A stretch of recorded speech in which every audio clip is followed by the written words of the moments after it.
С 24 августа по 30 сентября на участке между станциями Уса и Марков Северной железной дороги запланированы плановые ремонтно-путевые работы. На фоне изменений расписания в соцсетях распространяется недостоверная информация. Глава Республики Коми опроверг ее. Ремонтные работы на пути между Усой и Марковым не скажутся на планах жителей региона, написано в официальной группе ВКонтакте Республики Коми. Только в некоторые дни будут сокращены маршруты поездов Воркута-Адлер, Воркута-Новороссийск, Адлер-Воркута и Новороссийск-Воркута. Они будут курсировать от и до Печоры по определенным датам. Из Печоры до Адлера 26-30 августа, 1, 9, 11, 13, 23, 25, 27 сентября, 5, 7 и 9 октября.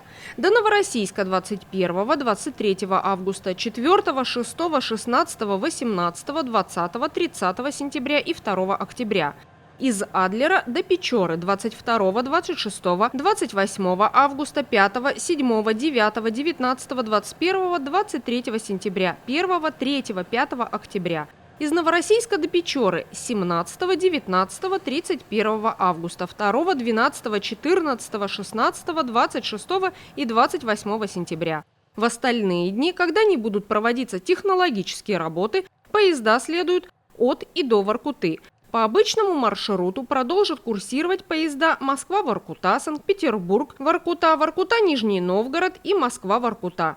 На них можно будет добраться от Воркуты до Печоры. Северная железная дорога просит пассажиров учитывать данные изменения при планировании поездок и напоминает, что ежегодный ремонт пути позволяет повысить надежность железнодорожной инфраструктуры, увеличить скорость движения поездов на обновленных участках.